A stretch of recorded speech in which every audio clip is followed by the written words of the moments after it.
Big boss live അപ്ഡേറ്റ്സിലേക്ക് എല്ലാവർക്കും സ്വാഗതം. അങ്ങനെ നമ്മുടെ ബിഗ് ബോസിന്റെ ലൈവിൽ ഇപ്പൊ കാണിക്കണത് ആദിലയും നൂറയും അനുമോളും തമ്മിലുള്ള ഇഷ്യൂസ് ഒക്കെ ഇങ്ങനെ സോൾവ് ചെയ്യുവാണ്.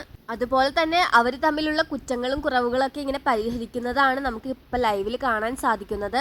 അത് ഞാൻ നിങ്ങൾ എന്റെ ഒപ്പം നിന്നിട്ട് കള്ളസ്നേഹമാണ് കാണിക്കുന്നത്, അതുകൊണ്ടാണ് ഞാൻ അങ്ങനെ പറഞ്ഞത്. അതല്ലാതെ വേറെ ഒന്നും ഞാൻ മനസ്സിൽ വെച്ചിട്ടില്ല എന്നൊക്കെയാണ് അനുമോള് പറയണത്. എനിക്കത് മാത്രമല്ല, പുറത്തിറങ്ങിയാലും ഞാൻ നിങ്ങളോട് മിണ്ടും. അതായത് 99 ദിവസം മാത്രമായിരിക്കും ഞാൻ ഇവിടെ നിൽക്കുക, നിങ്ങൾക്കത് അറിയാലോ. അതിൽ കൂടുതൽ ഞാൻ ഇവിടെ നിൽക്കില്ല. അതിനു മുമ്പ് അവരെന്നെ പുറത്താക്കും എന്ന രീതിയിലാണ് അനുമോൾ ഇങ്ങനെ സംസാരിക്കണത്. അതായത് ബിഗ് ബോസ് അക്ബറിനെ വിജയിപ്പിക്കും എന്ന രീതിയിലാണ് അനുമോൾ ഇപ്പോഴും സംസാരിച്ചുകൊണ്ടിരിക്കുന്നത്. ഇൻഡയറക്റ്റ് ആയിട്ടുള്ള രീതിയിലാണ് അനുമോൾ ഈ കാര്യം പറയണത്. എന്തായാലും നിങ്ങൾ പണി ചെയ്യാനൊക്കെ മടിയാണ്, അതുകൊണ്ടാണ് ഞാൻ അന്ന് അങ്ങനെയൊക്കെ പറഞ്ഞത്. എന്നിട്ടാണ് അനു ഇങ്ങനെ എണ്ണി പറക്കുവാണ്. ഞാനാണെങ്കിൽ വീട്ടില് വിറക് വെട്ടും, അതേപോലെ തന്നെ 100 തേങ്ങ വരെ ഞാൻ ഒറ്റയ്ക്ക് ഇരുന്ന് പൊതിക്കും. അതൊക്കെ എനിക്ക് ഇഷ്ടമുള്ള കാര്യമാണ് എന്നൊക്കെ ഇങ്ങനെ പറഞ്ഞുകൊണ്ട് അനുമോള് പൊട്ടിക്കരയുന്നത് നമുക്കിപ്പോൾ ലൈവിൽ കാണാൻ സാധിക്കും. എന്നിട്ട് ആദിലേനോടും നൂറേനോടും അനുമോള് വീണ്ടും ഇങ്ങനെ ചോദിക്കുവാണ്, നിങ്ങൾ റബ്ബർ പാൽ എടുത്തിട്ടുണ്ടോ?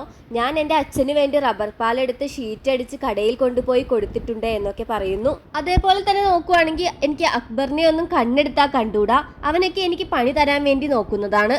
ആ പാത്രങ്ങളൊക്കെ എനിക്ക് മാക്സിമം പണി തരാനാണ് നോക്കുന്നത് എന്നൊക്കെയാണ് അനു പറയണത്. അപ്പൊ എന്തായാലും അവര് തമ്മിലുള്ള പ്രശ്നങ്ങളൊക്കെ ഏകദേശം ഇങ്ങനെ സോൾവ് ആയിക്കൊണ്ടിരിക്കുവാണ്. അപ്പൊ ഇനി എന്താകുമെന്ന് നമുക്ക് കാത്തിരുന്ന് തന്നെ കാണാം.